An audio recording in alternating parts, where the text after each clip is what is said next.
Hello, Shavua Tov, for everyone, Shabbos Bereshis.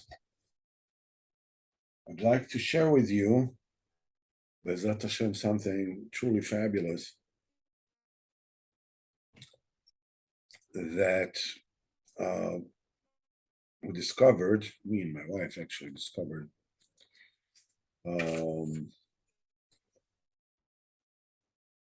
in Likutei Halachos, that on the very first pasuk of Bereshis Bara Elokim, in the beginning of Hashem has created. The reason why we find this particular shtickle of text so remarkable is because it basically pinpoints the nature of avodas Hashem for anyone at any stage, wherever he or she is. And when you come to think about it, the profundity of this is astonishing, as well as the demand that it makes of us. And he says as follows: Bereshis Bara Elokim, the last letters of every word of Bereshis Bara Elokim make the word emes. It's a very famous remez. It says emes is the mainstay, that's the basis, that's the mother lode upon which the world stands. As it says, Bereshis bara Elokim, Sefer Teves emes, because the seal of HaKadosh Baruch Hu is emes. So listen to where he takes this. And what you need is for the truth to shine and to enlighten every month and every day and every hour of the 12 hours of the day and 12 hours of night. And he says as follows: even though the emes is one, but from the side of those who receive it, those from our side, there are many, many differences. There are many, many variations of what the emes is. And an emes of one person is different than the emes of his friend. Similarly, the emes of 1 hour is unlike the emes of another. And at this particular hour, this person needs to overcome and put his effort in avodah and in Torah. This one has to give more tzedakah, and this one has to put his emphasis on another mitzvah. And also, the same person, there are many differences between one day and the next, and between 1 hour and the next. That at this particular hour you pray, at this particular hour you learn, at this hour you eat, at this hour you do business, or speak with people, and so forth and so on. Many, many differences. At every single time, you're dealing with something else. And the aspect of emes in this particular point in time differs. And the main thing that at every single hour, no matter what a person goes through, everything needs to be in accordance to the real truth that applies to that time and place, the way the person is. And Reb Nosson says that all this is impossible to fully explain, but anybody that desires the truth will understand of his own. So my wife asked me, what does it mean? So I said, at a certain hour when you eat, the question is, am I eating because I have taivas achila and I want to enjoy myself? The emes lamito should be that I should eat in order to get strength for avodas Hashem, and I should try to overcome my taivas achila. Now, at a certain point in time, you're going to daven. So what you need to do is you need to concentrate and to connect your mind to the words that you're saying. But there are all kinds of things that are happening at that time. The Baal tefillah is rushing your head. You come in the middle and you need to go to work and all kinds of different things that each one of them has a certain nekuda of emes in it. I mean, you need to daven a minyan. But does that overtake your need to daven b'chavona? The answer is no. But I have a certain kind of Sichos Haran that hangs on the coattails, ride the coattails of, hey, I got to daven in a minyan. So I allow myself to succumb to because what I really want is I don't want to put my efforts into davening with all my koyach.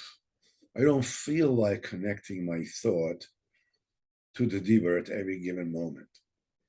So I attach myself to a semi-emes. But what I really need to do is I need to estimate what is the true emes in this situation. When somebody speaks to you, is it making you a lochenkop? Now the thing is that you may not have patience for this person. You are naturally an impatient person. Okay? So you're an impatient person, and this person is hacking you at shaynik. You're busy. You need to learn Torah. You need to, whatever it is. But there's also a nekudas emes la'amito in that particular point in time, that if you overcome your lack of patience and listen to that person or to your child or to somebody, this is the nekudas emes in that particular time.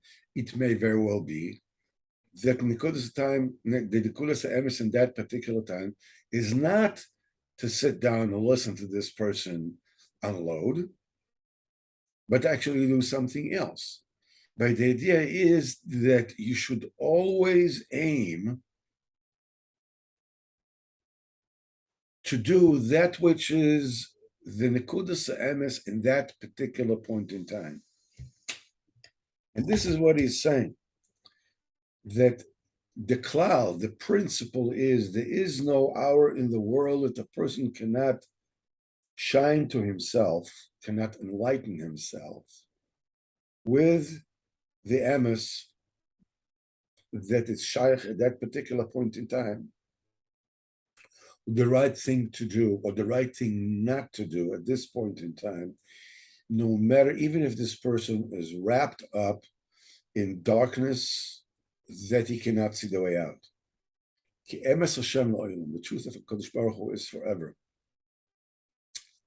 And the most brilliant thing here is that this entire state of mind, how do you serve a Kadosh Baruch Hu at any given moment, is embedded, is stated in one single pasuk in Tehillim. And it says as follows: David, Hadricheni be'amisecha, guide me in your truth, velamdeni, and teach me. In other words, teach me what it is that I need to do. Ki ata elokei ishi, because you are the God of my salvation. For otcha kivisi kol hayom, because it is you that I hope for, that I long for all day long. This entire principle, guide me in your truth. I don't know what this truth is at all given moment. But the question I should ask myself, am I actually looking for the truth at that given moment? Or I'm just looking to get away with semi-truths. Say, hey, what do you want from me?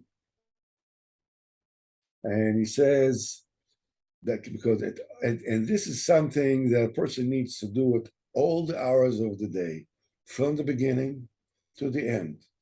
I hope to you that you should guide me in your truth and teach me, because bevadei there is an emes at every single hour of the day, and that particular emes will allow me to get out of the particular darkness that I'm in.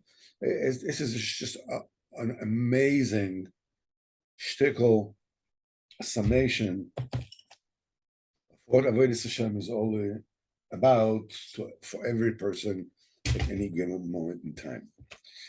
And with that, Be'ezat Hashem, we will go towards the Baal Shem HaKadosh.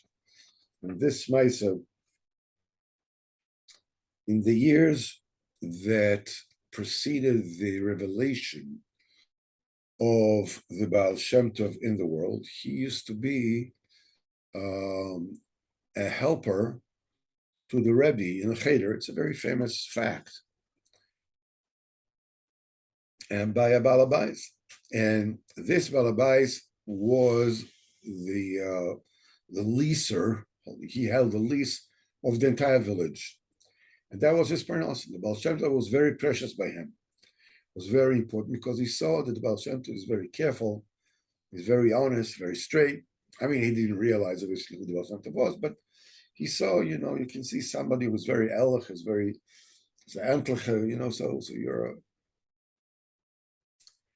So the Baal Shem Tov asked that person if he could possibly build him a little butke, a little hut in the forest outside of the village, and there he will learn with his sons, with his children.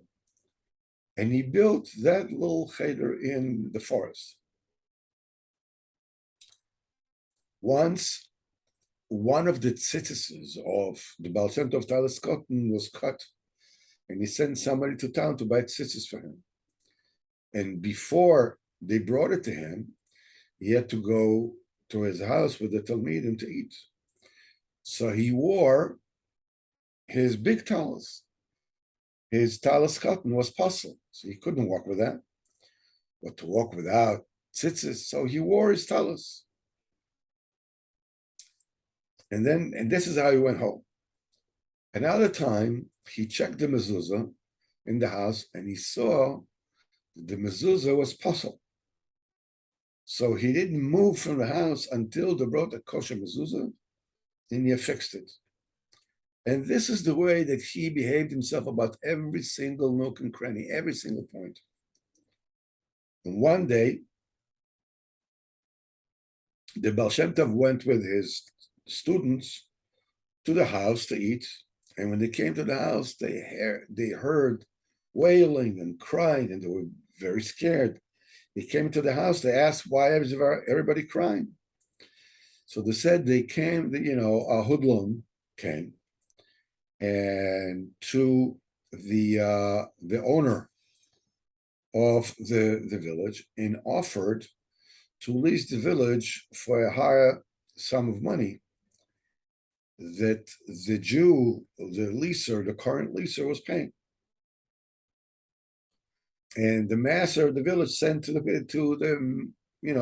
this Jew, either you raise the rent, you pay me more, or I'm just going to transfer the village to the new, lesser heroine, how you call it.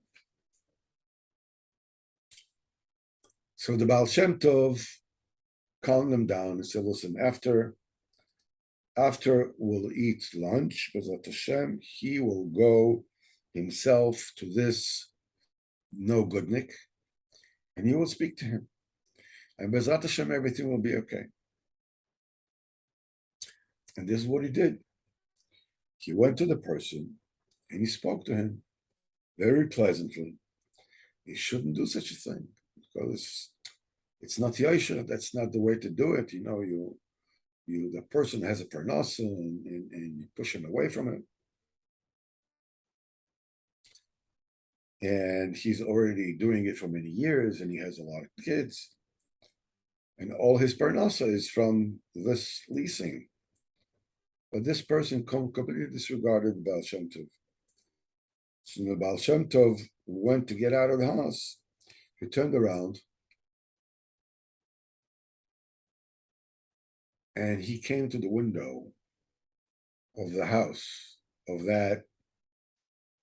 this no goodnik, and he knocked on the window.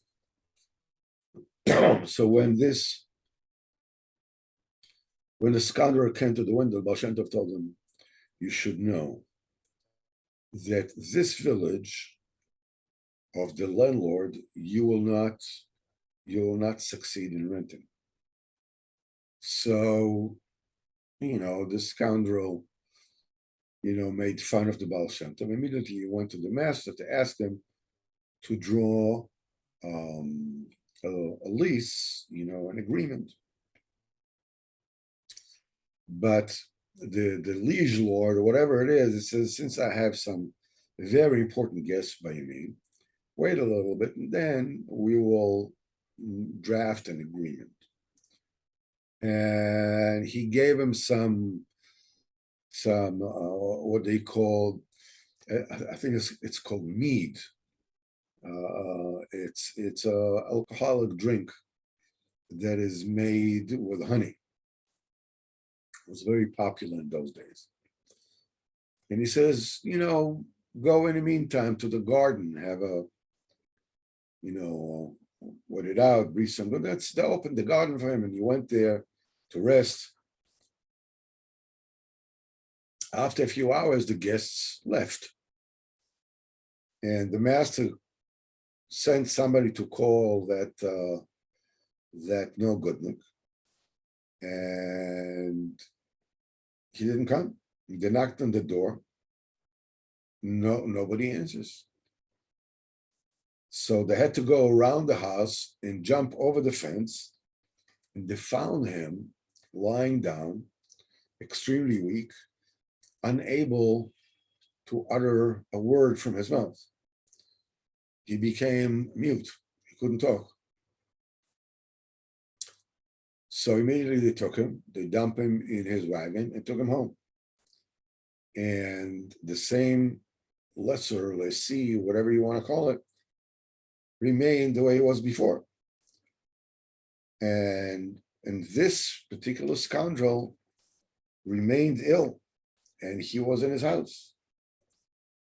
And a few years later, when the name of the Baal Shem Tov became famous as somebody who is doing moifsim and is doing nisim,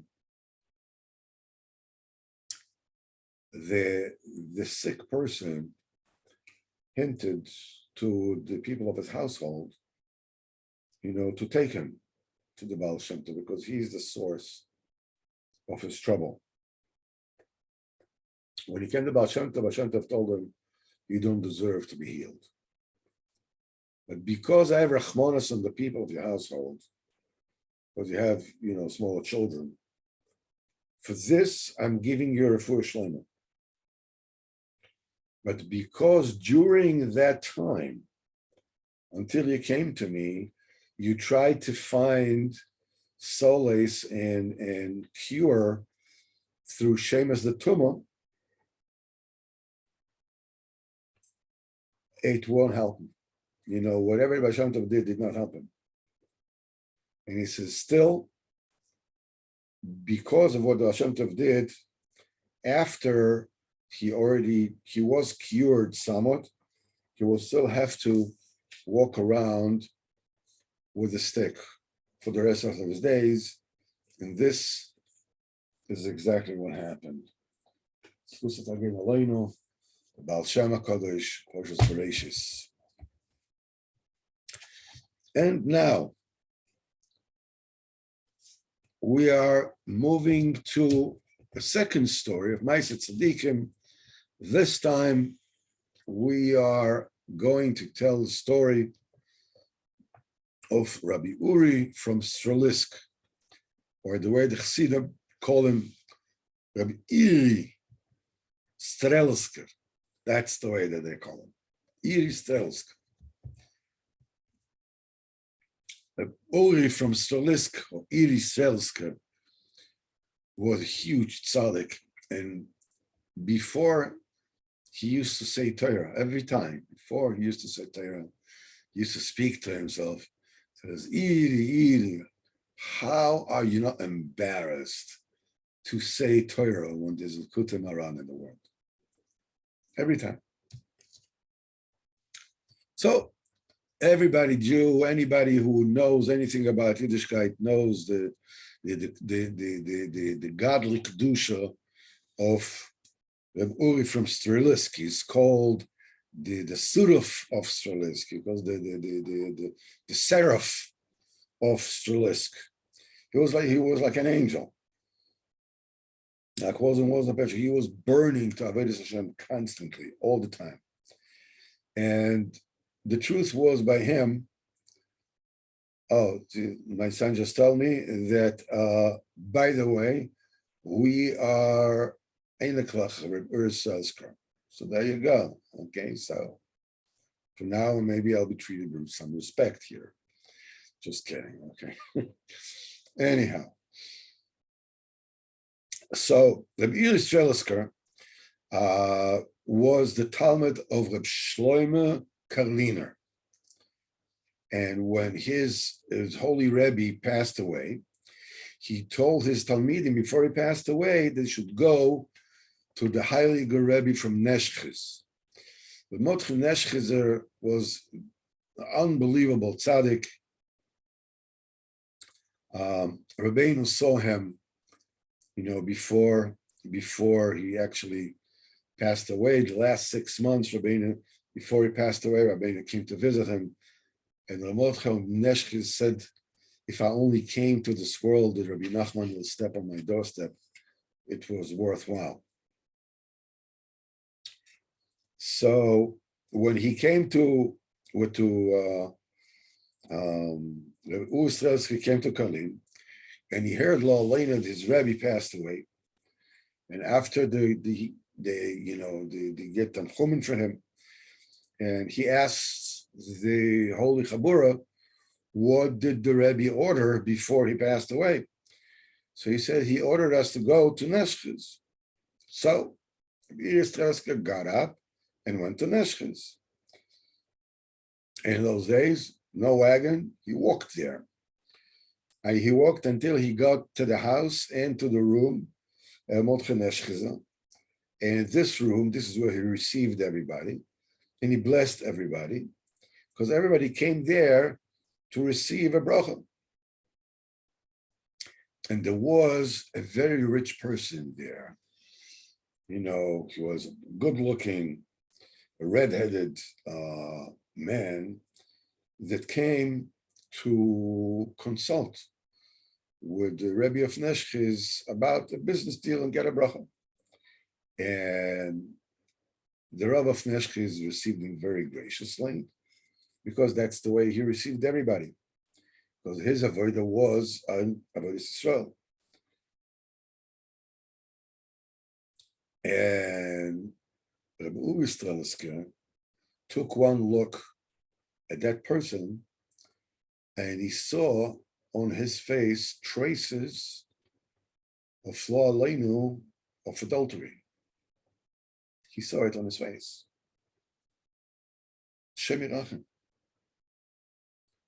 So he would almost exploded. How can Mordechai Neshchezer accept him with such graciousness? And so Mordechai Neshchezer was not a small child.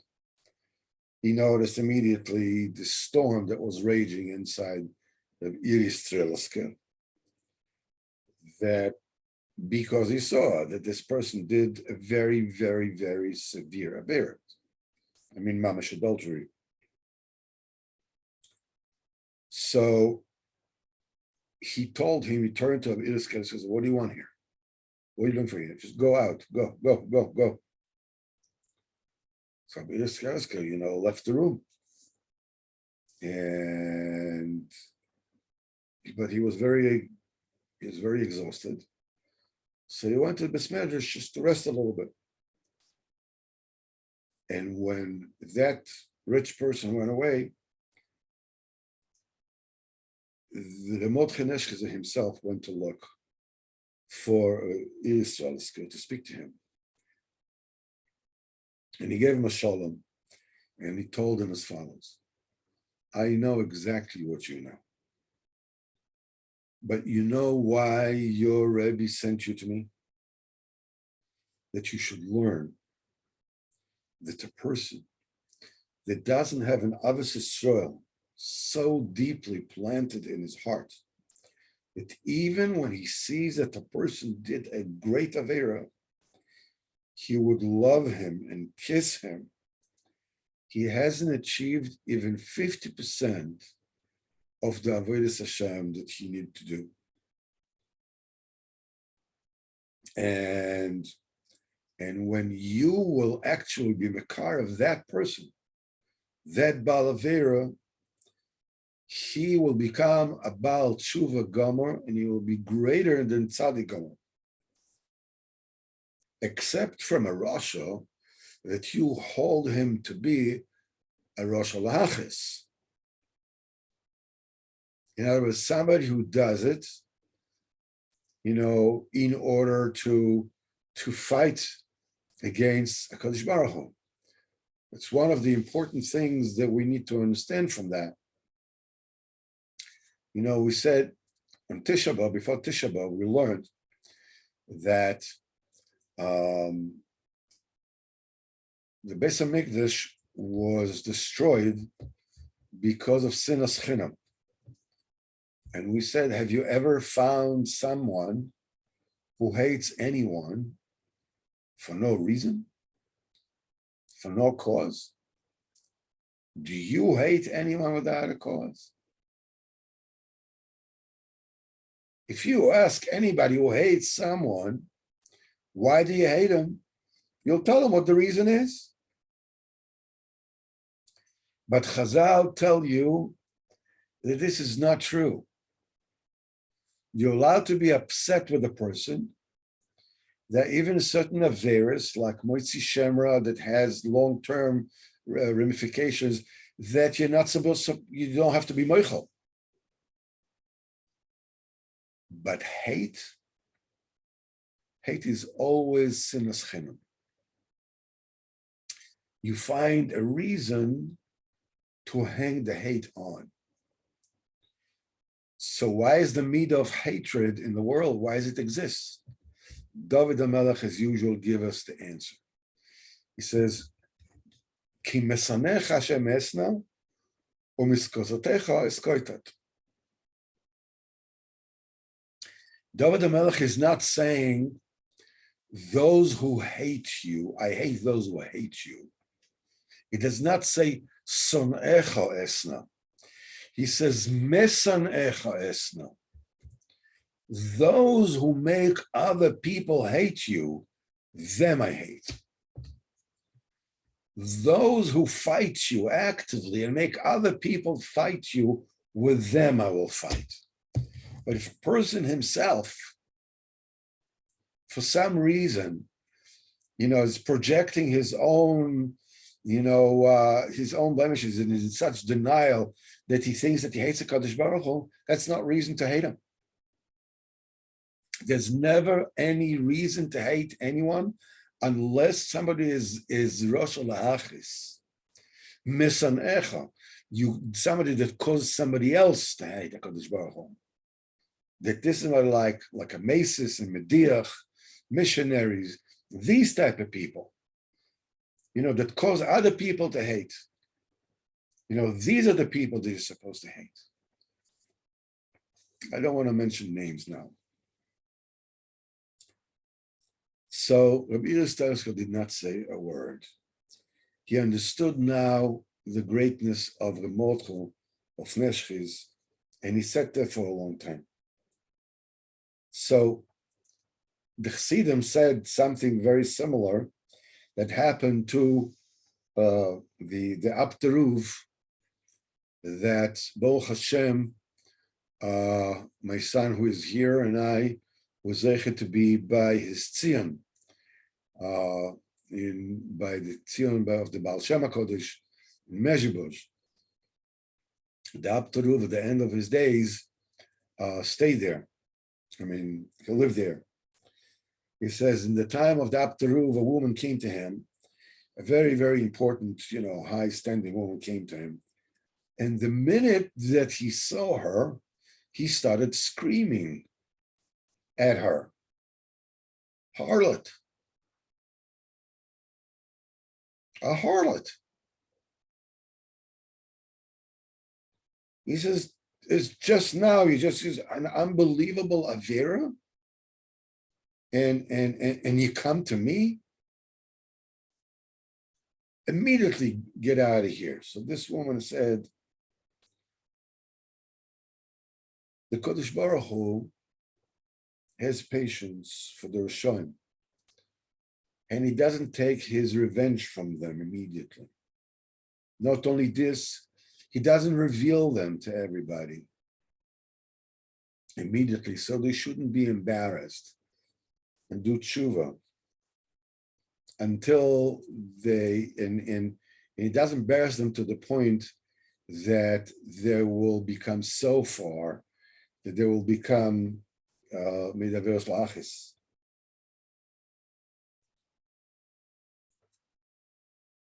The Abteruv was sitting on his chair,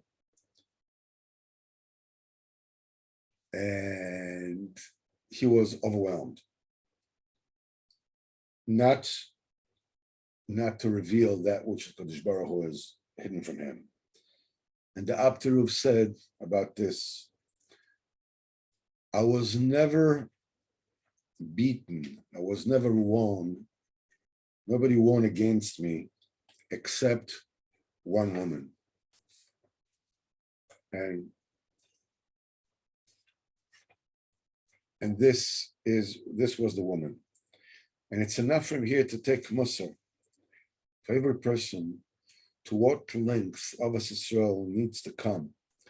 The person has to judge everyone, the Kaf Schus, and Bezat Hashem Bevadai, he will do a tshuva shlema.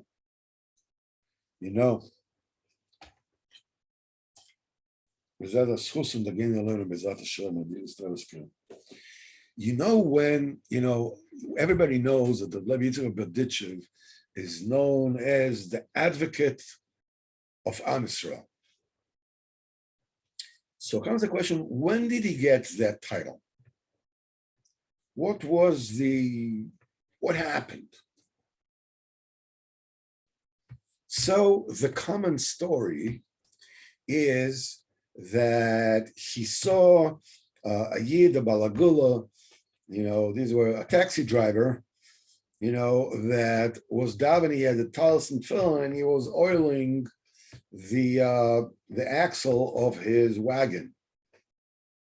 Obviously, you had no time. You have to daven, whatever it is. But business is business. You have to worry about parnasa. But the saying goes that the B'ditcher Rav said, look at Amcha B'Yisrael.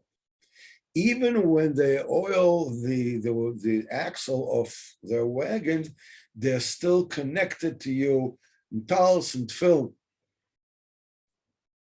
So you look at it and you go like, all right, that sounds like a neat trick, like we all know, quote unquote, what the truth is, but that's the way he looked at it. Wonderful. But this was not the story why he got this particular moniker as Sanegoyer and Shel Yisrael, and therefore we don't understand what it actually means. The reason why I got the story is because I think he was the Rav in Kavlisov before he was in Berditchev, correct me if I'm wrong. And the people of the town went against him. And just as it used to be, not just as today, in those days, when somebody is very powerful and very capable, what they did, you're not going to believe this. What they did was they sacked him, okay? They fired him, and they took him and his family on a wagon on Erev Shabbos afternoon. They took him and his family outside of Tchum Shabbos, let them off, and left them there.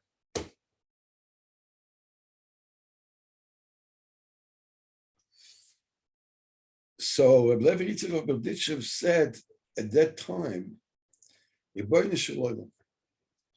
look at your people, even when they do something so vicious, they did not go down to the Madrega to suspect that their Rav will be Mechal Shabbos and come back to town.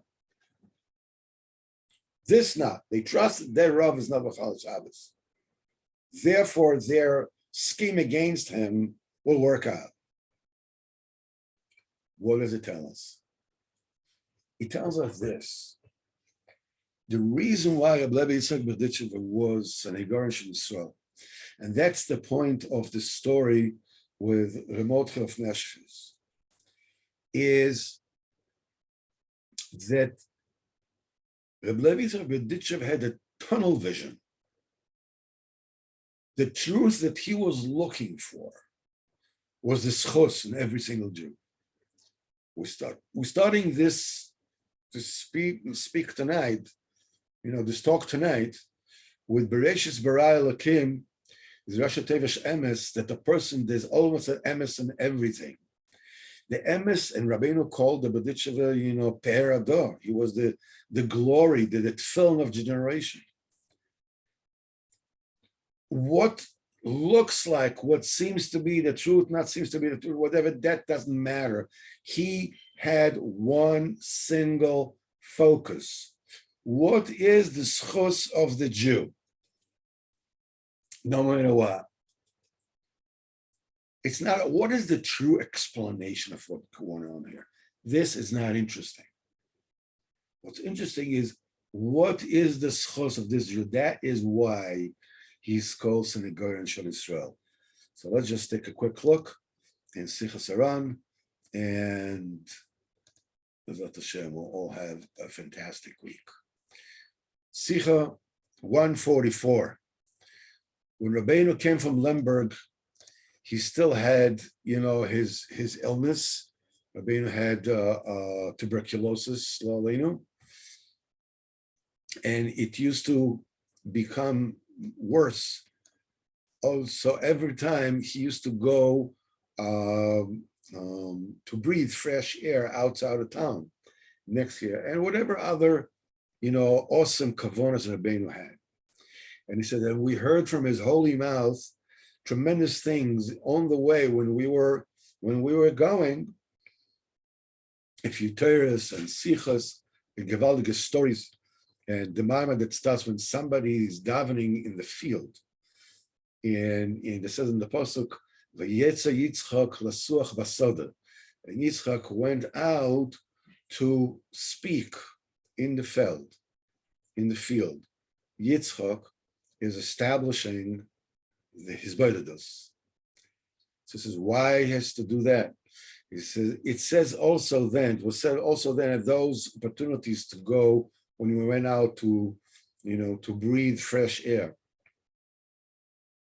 And it was said then that we went with him and we stood in one field. And we went off the wagon, and Rabbeinu was still sitting on the wagon.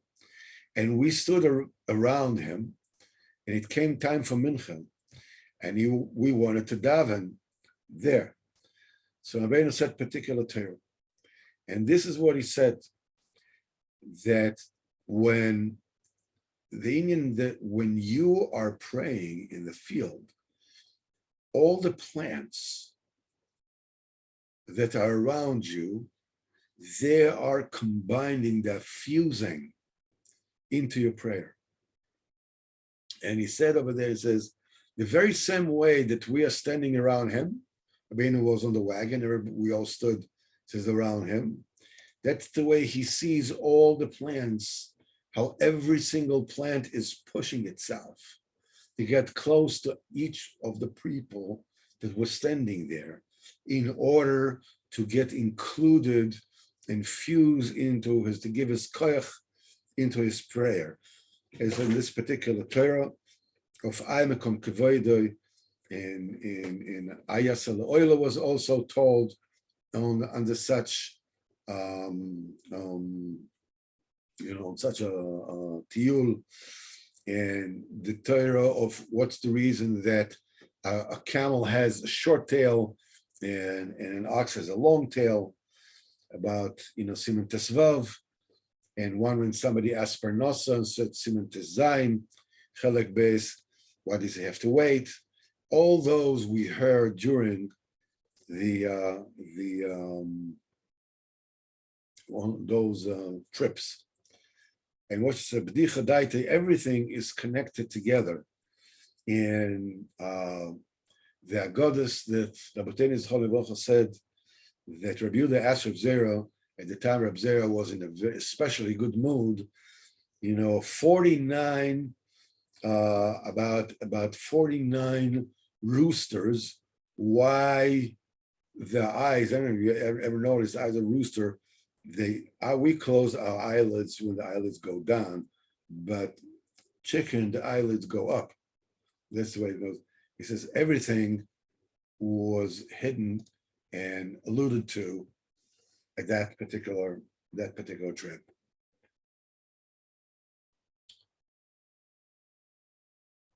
This has to do with the very, very beginning of what we said in the beginning, in the start of tonight's talk. Every single hour, every single person, every single place has its truth. And not only this, but when people come to hear Torah, one person saying Torah, it's not the person who says the Torah that reveals the Torah, but it's the people, according to the people who are there, that's the Torah that's being revealed. In those trips, in those places, with those people who were there, those were the Torahs that were revealed. Hashem Yisborach has done with us an unbelievable kindness. And he brought us close to the Tzaddik Sod Olam, Rabbeinu HaKodesh, that is Chai V'Kayim, that his holy body is Baruch Hashem holier than our own neshama, that he sees each and every one of us, feels each and every one of us, and wants to infuse us with new parts of neshama, to elevate us and make us such tzaddikim, Says Rabbeinu says, Kamoni mamish like me. Bezat Hashem, Hashem Yisborach should help us all, that we'll all have a fantastic week, fantastic beginning of a year, new beginning. New beginning is everything. That's it. You can begin again. You can start again, no matter what happened. The Revel Cheshen used to say, the Yetzer Hara can cheat you about the entire Torah, except one thing, about beginning all over again. This it cannot take away from you. Hashem Yisrael should help us. B'ezrat Hashem, we'll see each other Monday night as we learn Mitzvah Sipurey. I believe Monday night is Rosh Chodesh, right? So B'ezrat Hashem, Monday night we will meet again.